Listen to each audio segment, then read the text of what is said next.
हमारे स्टेट में ये आज के दिन एक्ट है और डीम्ड अप्रूवल की प्रोविजन विभिन्न विभाग में अपने आप चला जाता है। एक जगह आप अप्लाई करते हैं, रजिस्टर करते हैं और जितने उसे संबंध डिपार्टमेंट्स रहते हैं ऑटोमेटिक सब जगह वो लिंक चला जाता है। नोरमा ग्रुप, जो सोचता है वो करता है। आपके अपने सपनों का आशियाना। सबसे पहले बताना है कि किस इंडस्ट्री से हैं आप, और उसके बाद जो मेरी सवाल होगी फिर उसकी जवाब। ठीक है। सबसे पहले इंट्रोडक्शन के तौर पे। मैं प्रभात कुमार सिन्हा आईटी इंडस्ट्री से संबंध रखता हूँ जी और बिहार में काफ़ी दिनों से काम कर रहा हूँ आईटी के क्षेत्र में। जी सर, सरकार की जो ये नई योजनाएं आ रही है, कैसे आप लोगों के लिए हेल्पफुल है? देखिए, ये योजनाएं जो हैं यहाँ पर किस चीज़ की कमी थी? मैन पावर की कभी कमी नहीं थी, स्किल की कभी कमी नहीं थी, जी लो कॉस्ट ऑफ ओनरशिप भी की कमी नहीं थी। कमी इस चीज़ की थी कि इंफ्रास्ट्रक्चर हमारे पास रेडी नहीं था, लैंड हमारे पास नहीं था और उस तरह के इंडस्ट्रियल प्रमोशन पॉलिसी नहीं थे, सिंगल विंडो नहीं थे, जी ऑटोमेटिक क्लियरेंस नहीं थे, क्लियरेंस के एक्ट नहीं थे और ऐसे मंत्री और ऐसा विभाग में फॉरवर्ड लुकिंग कोई माहौल नहीं था। तो आज के दिन वो बदलाव हो रहा है। सर, ईज ऑफ बिजनेस में जो सुधार हुआ है उसे कैसे देखते हैं आप लोग? देखिए, ईज ऑफ बिजनेस में इसको एक्ट बना दिया गया है। बहुत से जगहों में ये जस्ट एक गाइडलाइंस है। हमारे स्टेट में ये आज के दिन एक्ट है और डीम्ड अप्रूवल की प्रोविजन। अगर 30 दिनों के अंदर विभिन्न विभाग में अपने आप चला जाता है। एक जगह आप अप्लाई करते हैं, रजिस्टर करते हैं और जितने उसे संबंध डिपार्टमेंट्स रहते हैं ऑटोमेटिक सब जगह वो लिंक चला जाता है। जी अगर उसमें सब में 7 दिन है, 15 दिन है, 20 दिन है, 25 दिन है, अगर वो उस समय सीमा के अंदर अगर उसका आपको रिपोर्ट नहीं मिलता है तो ये डीम्ड अप्रूवल माना जाता है। ये एक नई कार्यप्रणाली है और ये एक एक्ट के तहत बिहार के एसआईपीबी सिंगल इन्वेस्टमेंट प्रमोशन इसमें लागू है। सर, 2005 से पहले इंडस्ट्री सेटअप करना और 2005 के बाद इंडस्ट्री सेटअप करना, दोनों में क्या अंतर है सर? 2005 के पहले हमारे पास बिजली की उपलब्धता नहीं थी, इंफ्रास्ट्रक्चर का नेटवर्क नहीं था, जी लैंड की अवेलेबिलिटी नहीं थी, मानसिकता नहीं थी। अव्वल अगर कहा जाए तो वो माहौल ही नहीं था जिसमें एक इंडस्ट्री के होलिस्टिक डेवलपमेंट के बारे में कोई सोच सके। जी और आज के दिन में उसको तीव्र गति करने में कोई कोई दो मत नहीं है कि ये गति तेज नहीं होगी जी और वो परिलक्षित ऑलरेडी 1,80,000 करोड़ के एमओयू और डेली आ रहे हैं एमओयू के जो प्रपोजल्स हैं वो बताता है कि बिहार अब सही में तैयार ही नहीं है, तीव्र गति से आगे बढ़ने को अग्रसर है। सर, बिहार के बाहर के जो लोग बिहार में आना चाहते हैं, अपना इंडस्ट्री सेटअप करना चाहते हैं, स्टार्टअप करना चाहते हैं, उनको क्या कहेंगे आप? बिहार में ये कोविड ने वो एक नया आयाम जोड़ा। कोविड के दौरान जो लोग आए, उन्होंने समझा कि अपनी जगह की महत्ता क्या है जी और जब उस समय तक टेक्नोलॉजी भी इतना अपग्रेड हो गया था और हम्म उसके माध्यम से हमने वर्चुअली हम्म डिस्टेंस और प्लेस को चैलेंज को ही ख़त्म कर दिया।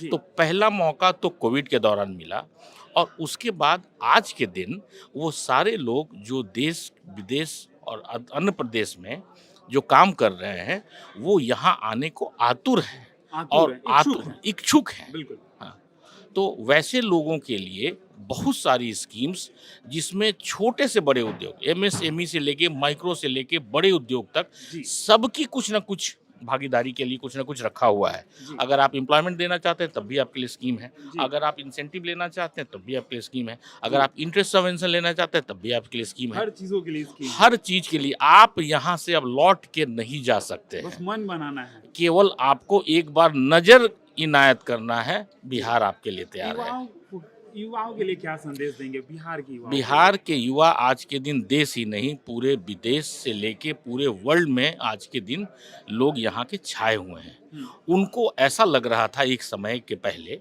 जी कि हमारा भविष्य यहाँ नहीं है क्योंकि उद्योग धंधे यहाँ नहीं थे। यहाँ लोग सरकारी नौकरियां में जाना चाहते थे जी क्योंकि उद्योग का स्थापना ही नहीं हुआ था। तो जब उद्योग का स्थापना हो गया है, 2 लाख करोड़ का इन्वेस्टमेंट आ गया, इथेनॉल के प्लांट लग रहे हैं, आईटी के यहाँ पर हब्स बन गए हैं, इंफ्रास्ट्रक्चर पार्क बन गए हैं, सॉफ्टवेयर टेक्नोलॉजी पार्क बन गया है, इंक्यूबेशन सेंटर बन गया है, प्लग एंड प्ले तैयार है। तो उनको क्या चाहिए? यहाँ आने के बाद उनका तो ऑलरेडी एक्सपेंस आधा हो जाता है। जी तो सारे लोग, वैसे लोग जो बिहार से संबंध रखते हैं, वो किसी न किसी तरह, हमको उम्मीद है कि अभी आने वाले छठ में ही 50,000 करोड़ का इन्वेस्टमेंट नया आ सकता है क्योंकि जो लोग आ रहे हैं वो केवल पर्व त्योहार के लिए नहीं, अब इन्वेस्टमेंट और इंडस्ट्री के लिए आ रहे हैं। आपके सपनों को हमने सजाया है, ई होम्स पैनोरामा को हमने बनाया है। ई होम्स मेरा एक सपना था जिसपे मैं पिछले 4 साल से काम कर रहा था। हमने जो बनाया है वो सबने है माना। ई होम्स पैनोरामा में हो आपका भी आशियाना। और फाइनली हमने 2021 में इस प्रोजेक्ट को लॉन्च किया। बहुत लोग अप्रिशिएट कर रहे हैं कि पूर्णिया जैसे शहर में बिहार के, एक तो बिहार की बात करें उसमें भी पूर्णिया जैसे छोटे जगह में इस तरह का लाइफस्टाइल देना, ये सुन के हम लोगों को बहुत अच्छा लगता है। ई होम्स में हमने कुछ और भी किया है, जैसे हम जिस जगह में रह रहे हैं हमारे फैमिली सिक्योर हो, उनको सिक्योरिटी का ध्यान में रखा है।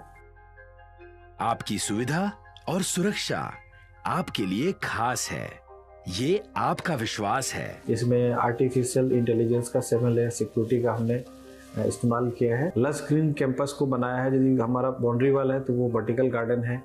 ये जितनी भी फैसिलिटी होता है एक इंटरनेशनल टाउनशिप में ई होम्स है, ये हम लोग विश्वास नहीं कर पा रहे हैं। जो भी हमारे मित्र दोस्त या जो भी हमारे बाहर के बाहर आते हैं तो हम लोगों को बहुत अच्छा सुनने को मिलता है और बहुत अच्छा क्रेडिट मिल रहा है। वो सारा हमने सिर्फ एक बिल्डिंग नहीं बनाया, हमें एक बहुत अच्छा लाइफस्टाइल दिया ई होम्स में, और मेरा एक सपना था जिसको मैं आज फुलफिल होते हुए देख रहा हूँ। ये आपका आवास है। ई होम्स पैनोरामा में अब आपका निवास है।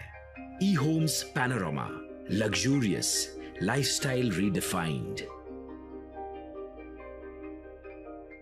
पनोरमा ग्रुप, जो सोचता है वो करता है। अगर ये वीडियो पसंद आई और वह बिहार के राजनीति और बिहारियत से सरोकार रखेनी तो सब्सक्राइब बटन दबा के चैनल के सब्सक्राइब कर ली। ओजे एगो घंटी बा, ओकरा बटन दबा देला से कुल सटीक और मारक खबर रुआ मुफ्त में मिल जाई। अगर रुआ पत्रकारिता के हमनी के नया प्रयोग में सहयोग कर चाहतानी तो ज्वाइन बटन दबा दी। पेटीएम नंबर नोट कर ली 9386816700।